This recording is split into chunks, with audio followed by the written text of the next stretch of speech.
이렇게 아침부터 첫 세션 와주셔서 감사하고요. 들으실 내용이 많아서 간략하게 좀 말씀을 드리도록 하겠습니다. 사실 가장 관심 있으신 국내 사례 두 가지를 좀 소개를 드릴 거고요. 그래서 사실 워크로드 타입으로 보면 새로 시작하는 걸 어떻게 클라우드 네이티브하게 데브옵스로 개발할 것인가에 관한 게 가장 큰 질문 중에 하나시고, 그거 관련해서 신한금융그룹에서 하신 사례를 저희가 고객분들이 발표를 해주실 거고요. 두 번째는 기존에 있던 워크로드를 어떻게 클라우드로 옮길 것인가가 또 다른 큰 질문이신 것 같아요. 그래서 KB손해보험의 북미 법인 전체 워크로드 데이터 센터를 클라우드로 옮긴 사례에 대해서 발표하는 게 두 번째 큰 주제로 생각하시면 될 것 같습니다. 근데 시작하시기 전에 아무래도 해외 선도 금융사들은 AWS를 어떻게 사용하고 계시는가 되게 궁금하실 거고, 작년 연말에 저희가 진행을 했던 리인벤트 행사에서 주로 어떤 워크로드, 어떤 금융사들이 발표를 하셨는가를 제가 서두에 잠깐 설명을 드리도록 하겠습니다. 일단 테이크어웨이를 세 가지 정도로 정리를 해봤는데요. 작년에 저희가 발표한 것들을 좀 분석을 해보니까, 첫 번째 워크로드 종류로는 사실 고객 페이싱을 하고 있고 개인 신용 정보가 들어가 있는 워크로드들이 이제 더 이상 새로운 것들이 아니고요. 대부분의 워크로드들이 이런 거 위주로 이제 발표 사례로 진행이 돼 있던 게 첫 번째였고요. 두 번째는 AI 머신러닝을 과연 프로덕션 앱에서 얼만큼 쓰고 있느냐라는 건데, 저희 이제 세이지 메이커라는 머신러닝 플랫폼이 있는데 그것을 개발이나 학습에 활용을 하셔서 프로덕션까지 활용하시는 사례가 금융권에서 몇몇 군데에서 스케일하게 사용하시는 사례를 말씀을 주셨고요. 세 번째는 마이그레이션의 규모입니다. 그래서 매스 마이그레이션은 몇 년 전부터 금융사들이 많이 발표를 했는데, 올해는 사실 데이터 센터를 셧다운하고 클라우드로 데이터 센터를 다 옮긴 사례를 발표하신 고객들이 꽤 있으셨습니다. 그래서 한 요 세 가지가 작년 리인벤트의 키워드로 볼 수 있을 것 같고요. 발표하신 고객사들은 한 20군데가 넘으시는 것 같아요. 그래서 다 설명드릴 수는 없고 간단하게만 제가 키워드를 좀 설명을 드리도록 하겠습니다. 일단 뱅킹 쪽을 보면 HSBC가 온프레미스에 있는 메인프레임을 하이브리드로 연결을 해서 데이터 분석을 아마존에서 분석하시는 사례를 발표를 해주셨고요. 오후 세션에 있는 호주의 이제 가장 큰 시중은행인 NAB의 매스 마이그레이션과 신규 업무는 클라우드 퍼스트로 가시는 사례, 그리고 기존 인력의 대규모 트레이닝 사례가 주로 많이 논의가 됐습니다. 그래서 오후 세션에서 저희 호주 팀이 와서 직접 발표를 하니까 세부 내용은 확인을 하시면 될 것 같습니다. 오픈뱅크라고 스페인 산텐다르 뱅크의 인터넷 전업은행입니다. 온프레미스에서 인프라를 운영을 하고 계신데 데이터 센터 전체를 클라우드로 옮기시겠다라는 계획을 작년에 발표를 하셨고요. 역시 이제 영국의 인터넷 전업은행인 스탈링뱅크 같은 경우는 코어 뱅킹 자체를 패키지를 쓰지 않고 AWS 기반에서 개발을 하셨어요. 그 사례를 발표를 해주셨습니다. 보험 쪽은 사실 가디언이 저희 키노트에서 발표를 해주셨고요. 데이터 센터를 닫고 클라우드로 이전한 사례를 발표를 해주셨고요. 알리안츠 같은 경우는 300개 이상의 워크로드를 이미 이전을 했고, 업무 단위로 보면 쿼트하고 바이 쪽의 업무로 많이 진행이 돼 있으시고, 여러 가지 비유 중에서는 손보 쪽, 차량 쪽 워크로드 위주로 클라우드 마이그레이션을 진행하고 계시다는 말씀을 해주셨습니다. 증권 자산 운용이 사실 가장 도입이 빠른 분야 중에 하나인데요. 웰링턴 매니지먼트는 가장 큰 헤지 펀드 중에 하나고요. 올해 말까지 모든 데이터 센터를 클라우드로 이전하시겠다라는 계획을 발표를 해주셨고요. 로빈훗 같은 경우는 DW와 데이터 레이크를 클라우드에서 운영을 하고 계시는데 그 규모가 이제 페타바이트 이상인데, 클라우드 상에서는 클라우드 네이티브하게 어떤 식으로 활용을 하실 수 있고 어떤 장점이 있는지를 발표를 해주셨고요. 역시 이제 인터넷 전업은행 핀텍 쪽에 가입자가 한 500만 명 정도 되는 남미에서 가장 큰 누뱅크 같은 경우는 인터넷 전업은행 그리고 신용카드 서비스를 클라우드에서 구현할 때 보안 관련된 부분을 어떻게 AWS 네이티브 서비스를 가지고 해결했는지에 대한 사례를 발표를 해주셨습니다. 그리고 마지막으로는 블룸버그가 시세 정보를 AWS 상에서 데이터를 제공을 하고, 그것을 이제 AWS 프라이빗 링크라는 솔루션을 통해서 AWS 프라이빗 네트워크를 통해서 증권사들과 이 데이터 피드를 주고받아서 애플리케이션을 클라우드에서 빠르게 개발하실 수 있는 이런 방법에 대해서 발표를 주셨습니다. 해외 리인벤트 사례는 이 정도로 아주 간단하게 말씀을 드리고요. 사실 관심 있으신 건 사실 국내 사례실 것 같아요. 사실 작년까지 비중요 시스템 환경 하에서 저희가 사실 수십 개 이상의 워크로드들이 이미 국내 금융권 사례들이 있고요. 여기 있는 사례들은 사실 로고 사용을 동의해 주신 고객만 저희가 리스트업을 한 거고요. 사실 국내에서 가장 큰 금융 그룹인 신한과 KB가 근본 세션에서 이제 도입 사례를 설명을 해주시도록 하겠습니다. 그래서 첫 번째로는 신한 제주은행의 지니 앱의 데브옵스 기반 개발 사례를 신한 DS의 정우령 수석님께서 발표를 해주시도록 하겠습니다. 제가 말씀드리려고 하는 요지는 기존에 여러 분야에서 AWS 사용 사례가 많이 있겠지만 금융을 오래 한 사람들은 AWS를 어떻게 바라보고 또 여러 가지 과제를 어떻게 해결하고 고민했는지 말씀을 드리면 의미가 있겠다 싶어 준비해 보았습니다. 순서는 제니준이란 무엇인가, AWS 조종기, Listen and Learn, Next Step 순으로 진행하겠습니다. 제주준이란 무엇인가? 제주 여행에 꼭 필요한 필수 앱입니다. 지니는 맛집, 코스, 톡톡 등 제주 여행에 필요한 다양한 서비스를 제공하고 있습니다. 주요 서비스로는 맛집, 3,000개, 5,000개 되는 맛집을 소개해드리면 요새 선택장애 있는 분도 많이 계신데 더 어렵겠죠. 그래서 현지인이 직접 선정한 500여 개의 맛집과 명소를 제공해드리고 있습니다. 여행 코스, 비 오는 날의 여행, 포토 여행, 처음 제주 여행 등 다양한 여행 테마가 준비되어 있습니다.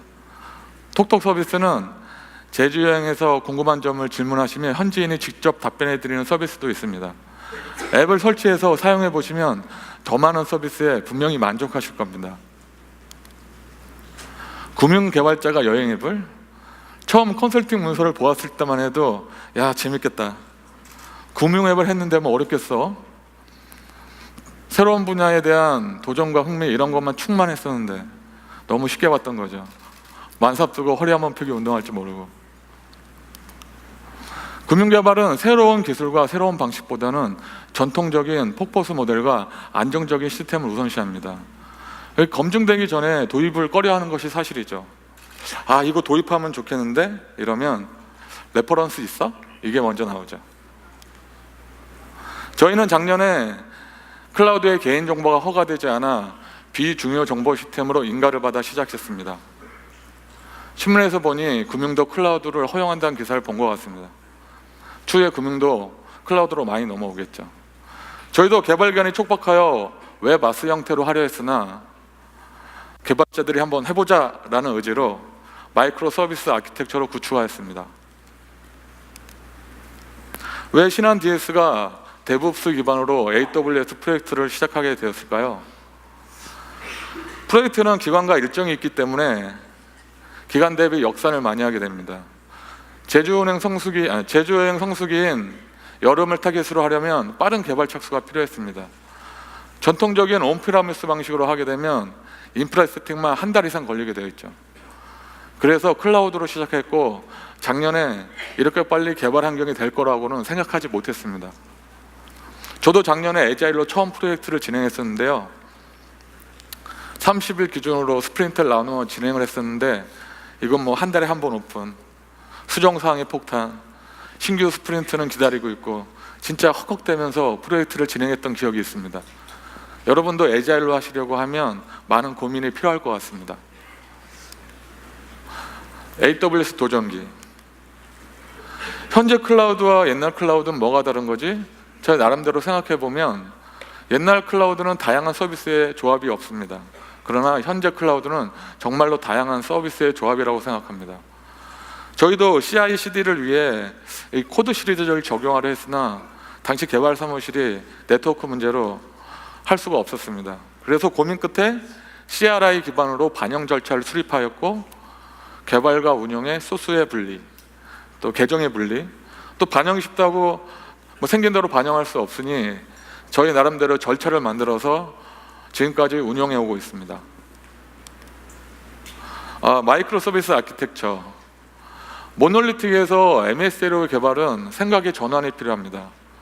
프로젝트 시작 전 AWS 교육을 받을 때 세분화되면 어떤 게 장점이 있는 거지? 기존 프레임워크를 쓰면 안 되나? 검증받은 게 있는데 왜 스프링 부트를 쓰라고 하는 거지? 부트는 블로그 정도 조그만 곳에 쓰이는 건데.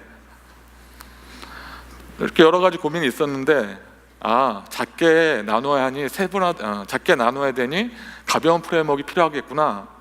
또 세분화돼서 100개로 나눴을 경우 1개가 문제가 발생 시 99개는 사이드 임팩트가 없겠구나. 또 갑자기 사용량이 훅 몰리게 되면 오토 스케일링을 적용하면 되니 시스템이 주저앉을 일은 없겠구나. 이렇게 이해했습니다. 저희 진이도 아마존의 MSA 구조인 데스스타처럼 멋지게 하려 했으나 현실과 예상은 조금 달랐습니다.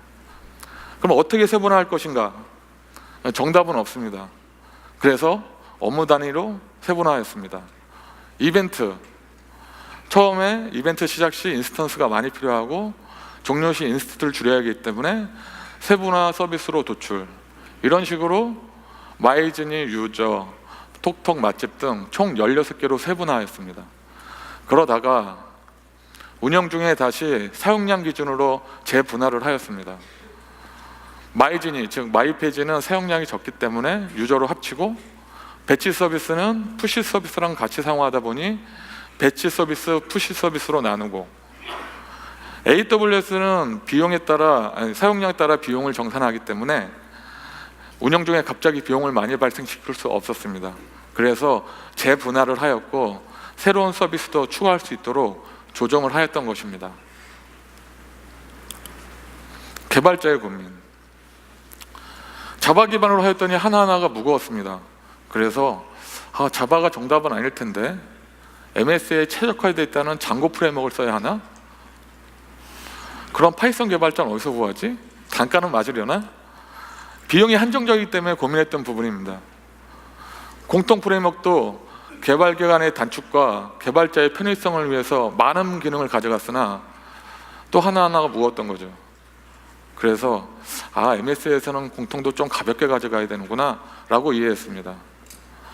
업무에 따라 상황에 따라 다양한 언어를 써야 한다? 그럼 유지보수는 어떻게 하지? 새로운 인원이 바뀌었을 때 거기에 맞는 인원을 채워넣을 수 있을까? 아무리 MSA라 하더라도 자바면 자바, 파이썬이면 파이썬 통일되지 않을까? 운영을 위해서는 하나의 언어로 통일되어야 한다고 생각합니다. 데이터베이스 같은 경우도 처음에는 저희가 이제 업무 단위로 서비스를 나누었는데 DB는 하나인 경우에 문제가 발생 시 전체가 영향을 받습니다. 그럼 서비스 단위로 DB도 나누어야 되나? 서비스 대 서비스 호출해 보면 DB보단 느리던데 관리도 안 될 테고. 그래서 저희는 데이터베이스는 세분화시키지 못했습니다. 고민을 더 많이 해야 될 부분이라고 생각합니다. 저희는 스프링 부트를 최신 버전을 쓰다 보니 구글링에도 잘 나오지 않았습니다. 그래서 삽질의 연속. 또 MSA로 개발하다가 중간에 개선책을 또 깨달아서 또 수정. 한국어에서 되는데 또 중국어에서 안 되고, 웹에서 되다가 웹에서 또 안 되고, 또 AW 사이트 들어가서 샘플 소스를 기반으로 또 이렇게 개발을 하려 했는데 지역이 또 많아가지고 이해가 안 돼요. 이건 뭔 소리인지. 또 일라스틱캐시나 아마존 SNS 서비스 쓰다가 갑자기 또 안 되는 현상도 있었습니다. 그래서 이거 왜 그러지? 이런 부분도 있었고, 결제 처리할 때 응답받는 부분에서 한글이 깨지는 현상이 있었습니다. 그래서 결제 업체에 문의도 해보고 한 3주간 고생을 많이 했는데요. 결론은 저희가 도커 이미지를 경량화된 알파인 리눅스 이미지를 사용하고 있었습니다. 한 5메가 정도 됩니다. 근데 경량화된 알파인 리눅스 이미지는 로케일이 제한적이었던 겁니다. 그래서 다른 방향으로 이렇게 틀어가지고 해당 문제를 해결했던 기억도 있습니다. 안 해본 것을 해본다는 것은 정성과 열정, 이 두 가지가 없으면 힘들다는 것을 이번에 배웠던 것이죠. 시스템 아키텍처입니다. 이 부분 중에 EC2 인스턴스 부분을 좀 설명을 드리고자 합니다. 저희는 처음에 CPU가 높은 C4 인스턴스를 사용했었습니다. 자바 기반이라 근데 메모리를 많이 먹더라고요.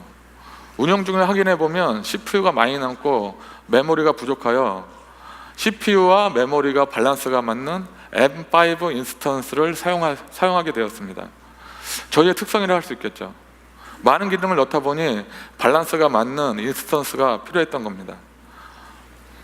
그리고 M5 인스턴스 2개일 경우에 동접은 한 10,000명까지는 버티는 것으로 확인됐습니다. 어떻게 알았냐고요? 그건 나중에 비하인드 스토리를 연락으로 주면 말씀드리겠습니다. DB는 오라클이 최고 아닙니까? 오픈소스 DB로 가능할까? 제주여행 성수기 때 데이터 부하도 많을 텐데 사실 걱정을 많이 했습니다. 여러 가지 고민 끝에 클라우드에 최적화되어 있다는 오로라 MySQL로 적용을 하였고, 리드 퍼포먼스를 크게 하기 위해 리드 리플리카의 액티브 상태로 현재도 운영 중에 있습니다. 지금까지 데이터 부하도 많았을 텐데 크게 문제없이 사용하고 있습니다. 그래서 오로라 MySQL을 추천드립니다. 개발 중간에 앱 속도 개선이란 문제가 생겼습니다. 그래서 단말 쪽은 브라우징 캐싱을 많이 적용하였고, 서버 캐시 문제도 고민을 했었습니다. 선택의 문제겠지만 네트워크 기반의 서버 캐시도 있지만 저희는 서버 기반의 카페인 캐시를 적용했습니다. 카페인 캐시를 테스트해보면 컨트롤 단에 딱 걸어놓으면 사용자가 확 느낄 수 있는 속도를 제공합니다. 그러나 서비스나 후단에 적용하면 그 효과는 미미합니다. 또 중간에 이슈가 한 번 호출한 인스턴스를 계속 호출해야 되는 니즈가 발생됐습니다.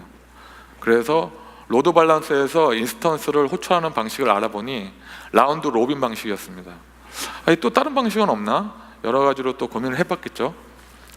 그러다가 로드 밸런스인 CLB나 ALB 같은 경우에는 스티키 세션 옵션이라는 게 있습니다.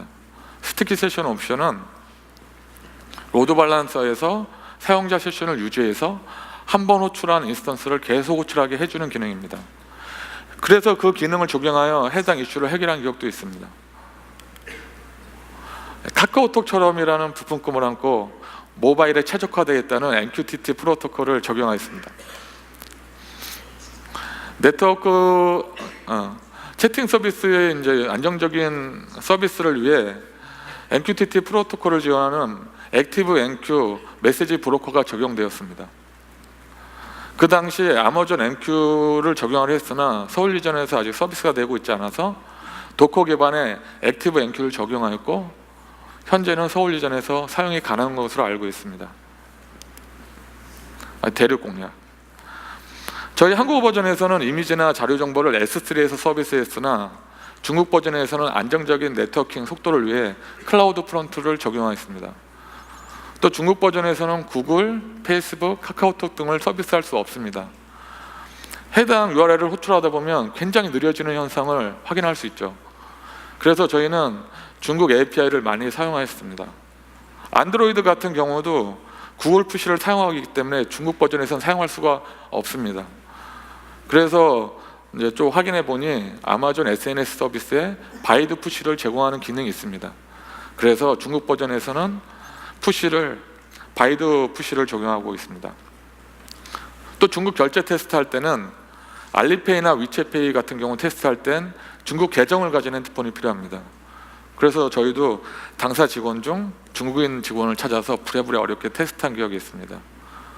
혹시라도 중국 서비스에 대해 고민하고 계시면 참고하시면 도움이 될 듯합니다.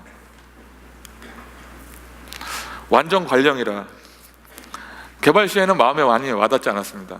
그러다가 운영 중에 마음에 많이 와닿는데요, 실제로 사람의 손이 없이 안정적으로 운영이 가능하겠구나 라는 걸 느끼면서 개발자가 운영과 개발을 동시에 할 수 있겠구나, 그러면 개발자가 부하도 많겠구나, 그래서 개발자들한테 잘해줘야 됩니다. 리스앤런, 저희의 지인이 잘한 점은 짧은 기간에 MSA로 구축한 점과 제휴 서비스를 위한 VPC 환경의 구축, 플랫폼화, 다국어 서비스, 다양한 오픈 API를 활용한 점, 다양한 캐시를 적용한 점을 잘한 점으로 말씀드리고 싶습니다.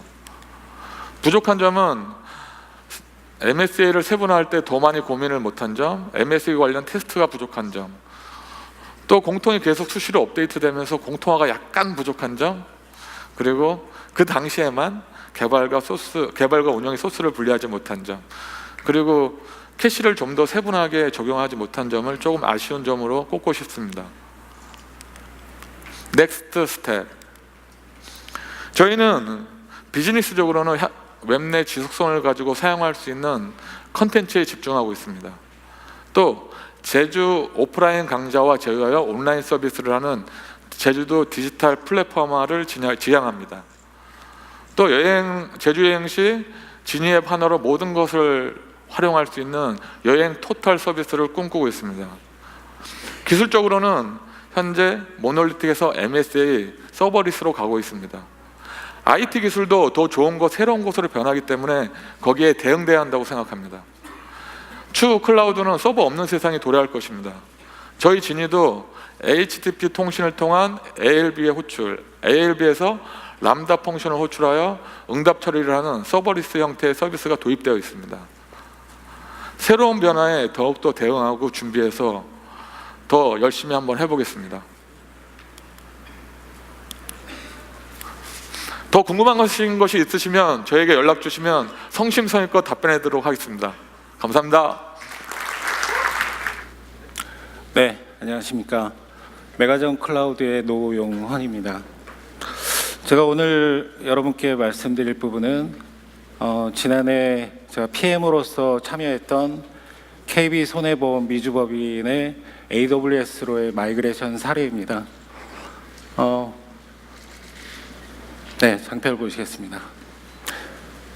오늘 말씀드릴 부분은 테크니컬한 부분보다는 프로젝트 관점에서 어떻게 프로젝트를 진행했는지, 그리고 프로젝트 수행에 어떤 점을 느꼈는지 그런 부분들 위주로 말씀을 드려서 차후에 유사한 프로젝트를 진행하시게 될 때 도움을 드리고자 합니다.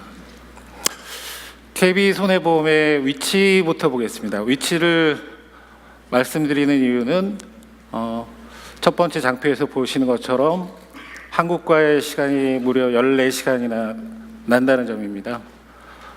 미국 내 한 개 법인과 한 개 사무소로 구성되어 있고요. 가운데 장표에서 보시면 우버를 타고 한 30분 정도 가면 맨하탄 타임스퀘어에 도착할 수 있는 거리입니다. IDC는 법인 오피스가 있는 건물 같은 층에 IDC가 위치하고 있고요. 그러면 KB손해보험 미주법인이 왜 AWS로 이전했을까요? 여러 가지 이유가 있을 수 있는데 들어보셨겠지만 NYCRR 500이라고 하는 사이버 시큐리티 리퀘어먼트가 있습니다. 금융업을 하고 있는 회사들은 반드시 지켜야만 하는 룰이고요. 전체 23가지 항목으로 구성되어 있습니다. NYCRR은 뉴욕 Code Rules and Regulations의 약자이고요. 다음과 같이 데이터 및 정보 시스템에 대한 보안을 굉장히 강조하고 있습니다. 유출 통제니 파악이니 멀티팩터 오텐티케이션이니 암호화 이런 부분들은 기본으로 되어 있고요. 한국보다 좀 더 광범위한 MPI라고 하는 Non-Public Information을 정의하고 있습니다. 그럼 23가지 항목이 뭔지 잠깐 보시도록 하겠습니다. 보기만 해도 좀 약간 현기증이 날 수 있는데요. 사이버 시큐리티 프로그램과 팔리시를 기준으로 해서 페너트레이션 테스트, vulnerability assessment, audit trail, access privilege, 그다음에 리스크 매니지먼트, MFA, 엔크립션, 보기만 해도 굉장히 좀 무거운 주제들이 포진해 있습니다. 그러면 이제 구체적으로 들어가서 KB손해보험의 미주법인이 왜 AWS를 선정했는지를 알아보겠습니다. 외적 요소로는 NYCR이라고 하는 레귤레이션을 준수해야 되는 당면 과제가 있었고요. 그 NICR를 준수하기 위해서는 노후 장비를 업그레이드해야 되는 문제, 그리고 들어가는 보안 솔루션들이 또 투입이 돼야 되기 때문에 거기에 따르는 비용 문제가 발생할 수밖에 없었습니다. 왼쪽을 보면 제가 만약 담당자라고 할 때도 굉장히 막 무거운 느낌이 듭니다. 근데 오른쪽을 보시면 타이레놀 하나 먹은 것처럼 좀 시원한 느낌이 들 수가 있는데요. 아시는 것처럼 AWS는 글로벌리 보안과 컴플라이언스에 관련된 규정들을 준수하고 있습니다. 거기에다가 우리가 흔히 얘기하는 일라스틱 오퍼레이션을 강조하고 있기 때문에 주기적인 비용 최적화도 가능하고 초기 투자 비용이 들지 않는다는 장점이 있죠. 또 하나는 매니지 서비스라고 하는 것들을 받게 되면 7x24365 안정적인 서비스를 받을 수 있다는 점입니다. 그래서 이제 법인은 우리가 흔히 얘기하듯이 보험 업무에만 이제 집중하면 되는 상황이었죠.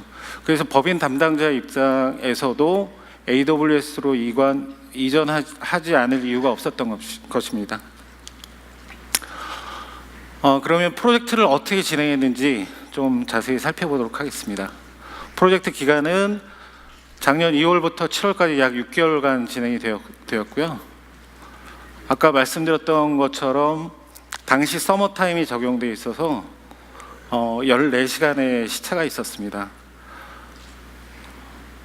처음에는 이제 시차를 한번 극복해 보겠다라는 의지를 가지고 3개월 동안 저를 포함해서 저희 프로젝트 팀원들이 야간 근무를 했습니다. 근데 이제 3개월 정도를 하다 보니까 체력에 한계가 온 거죠. 이거는 뭐 사람이 도저히 할 수 있는 일이 아니다. 그래서 시차에 굴복하기로 하고 회사의 전폭적인 지원을 받아서 저희가 뉴저지로 날아가서 나머지 3개월은 현지에서 수행을 했습니다. 한국에서 근무할 때는 얼굴 보고 얘기하자 그랬을 때는 행아웃을 가지고 고객과 커뮤니케이션을 했고요. 그냥 말만 하자 그랬을 때는 카카오톡의 보이스톡을 좀 이용했습니다. 전체 인원은 저를 포함해서 5명이 투입이 됐었고, 물론 이제 백엔드에서 많은 분들이 좀 도움을 주셨습니다. 프로젝트 진행 사항이 좀 궁금하실 것 같습니다. 제가 WBS를 작성했던 것들을 좀 간추려서 여러분들이 이해하기 쉽게 좀 장표를 만들었는데요. 저희가 알고 있는 것처럼 초기 어세스먼트 하는 과정이 저는 굉장히 중요하다고 생각을 했었고요. 요구사항 및 현황 분석과 계획 설계, 그다음에 인프라 구축, 마이그레이션, 운영 정책을 적용하고 통합 테스트 이후에 운영 전환하고 마지막으로 매니드 서비스를 이관하는 총 8개 단계로 진행을 했습니다. 파란색으로 제가 마킹한 부분들은 특별히 중요하다고 생각이 돼서 마킹을 했는데, 첫 번째 그 요구사항 및 현황 분석 단계는 저희가 알고 있는 정보를 게더링하고 시스템과 어플리케이션을 분석하고 식별 분석을 통해서 어떤 인스턴스를 사용할지 이런 부분들을 고민하는 단계입니다. 저 단계를 좀 더 세밀하고 정교하게 하게 되면 나머지 2단계부터 8단계를 좀 더 손쉽게 하지 않을까 그렇게 생각합니다.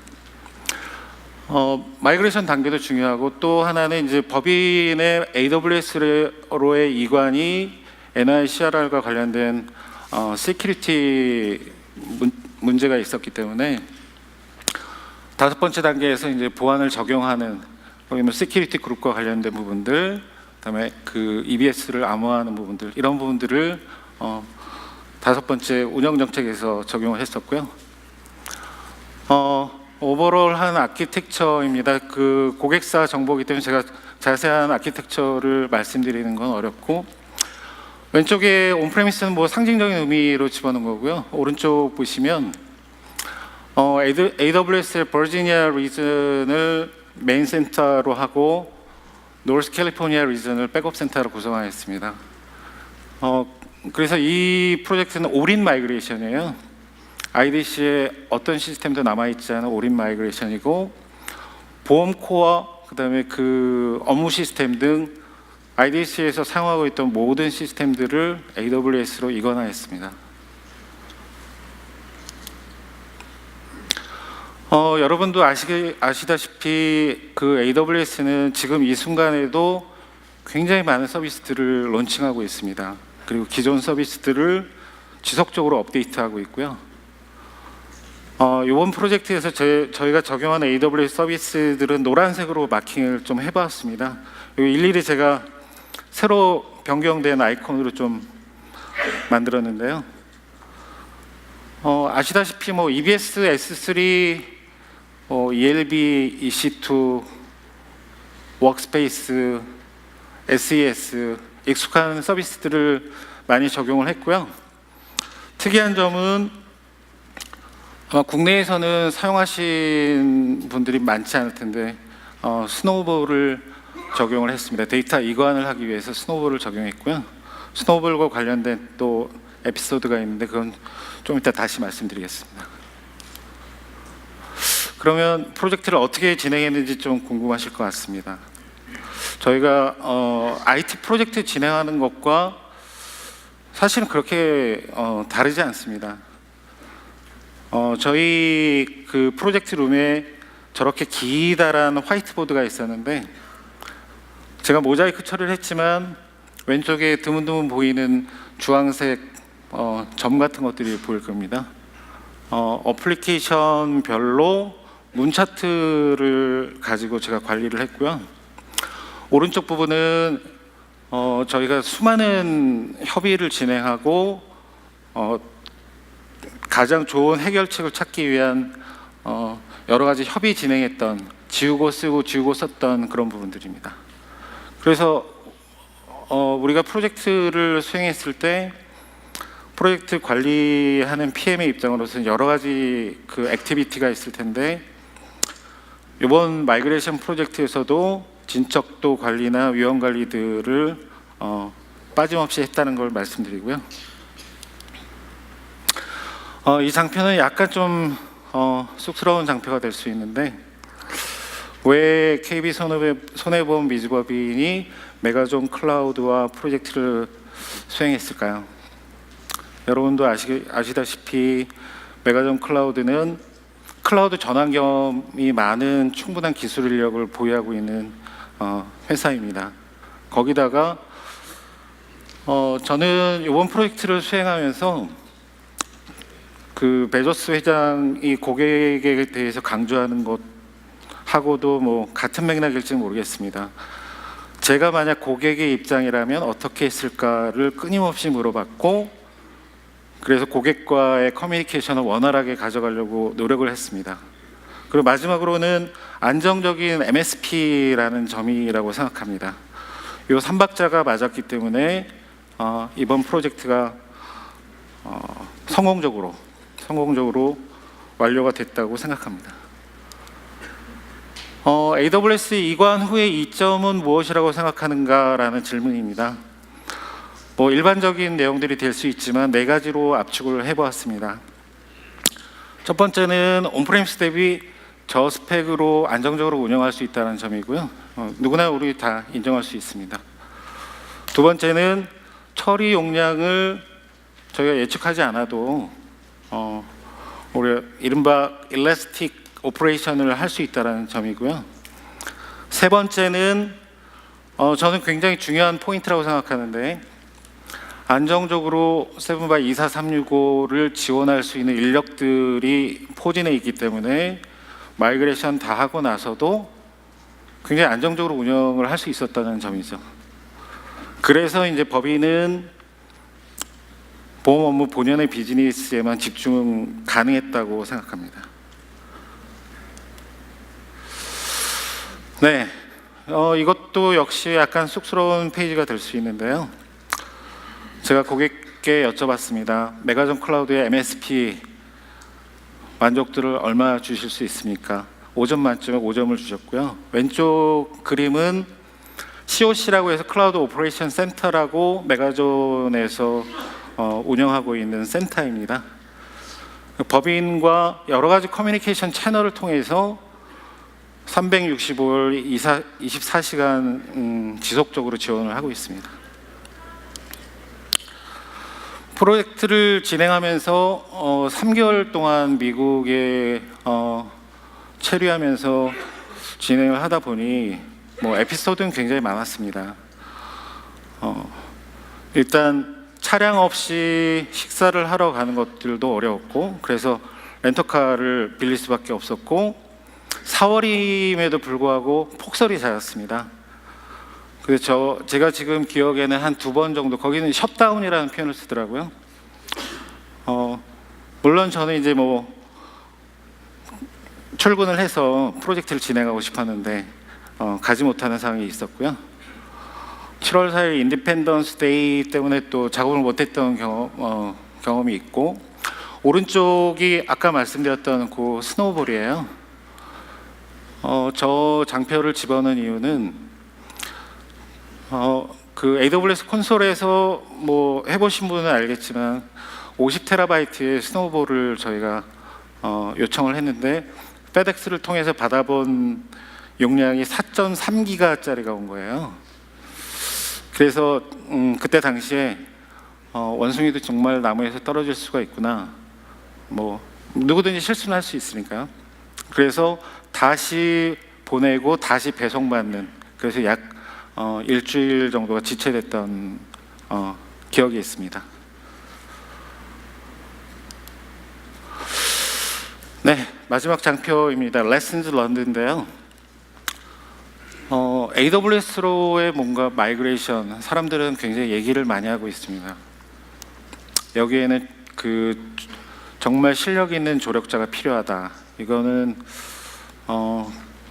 정말 제가 많이 느꼈던 점이고요. 그리고 해외 프로젝트인 경우에는 해당 국가의 시간하고 거리 혹은 문화를 충분히 이해해야만 성공적으로 완료할 수 있다. 두 번째에서 제가 느낀 점이고요. 마이그레이션을 할 때 여러 가지 고려 사항들이 많을 겁니다. 데이터의 중요도도 필요하고 또 연관성도 필요하고, 그런 것에 따라서 어떻게 우선순위를 가져가야 될지 굉장히 중요한 포인트라고 생각합니다. 그리고 마지막으로는 저희가 프로젝트를 진행하면서 프로젝트 수행하고 안정화 단계 거치고 소위 말하는 고도화 단계를 거칩니다. 제가 한문으로 명품화라고 적어봤는데, 우리가 마이그레이션을 했다고 해서 다 끝난 것들이 아니고 정말 지속적인 노력을 하고 지속적인 관심을 가지고 지속적인 업데이트를 해야만 마스터피스를 만들 수 있다고 생각합니다. 오늘 발표 내용들이 뭐 프로젝트를 진행하면서 금융사의 워크로드를 AWS로 전체 마이그레이션 한 사례인데요. 테크니컬한 부분보다는 프로젝트를 진행하면서 제가 느꼈던 점들을 위주로 좀 말씀을 드려서, 차후에 여기 계신 분들 중에서 이런 유사한 프로젝트를 하시거나 하시게 될 경우에 제게 연락을 혹시 주시면 제가 뭐 아는 범위 내에서 충분히 설명을 드리고 도움을 드릴 수 있도록 그렇게 하겠습니다. 네, 발표를 마치겠습니다. 감사합니다. 발표 이제 마무리하도록 하겠고요. 마지막으로 좀 말씀을 드리면, 뭐 메가존은 워낙 금융권 매니지 서비스 되게 많이 하고 계시고, 신한 DS도 사실 아마존 비즈니스를 하기 위해서 별도 조직을 구축을 하셨어요. 그래서 신한에서 하셨던 경험을 바탕으로 대외 사업도 되게 활발하게 하시고 계시기 때문에 그런 거 관련해서도 문의를 주시면 많이 도움이 되실 것 같습니다. 감사합니다. 발표를 마치겠습니다.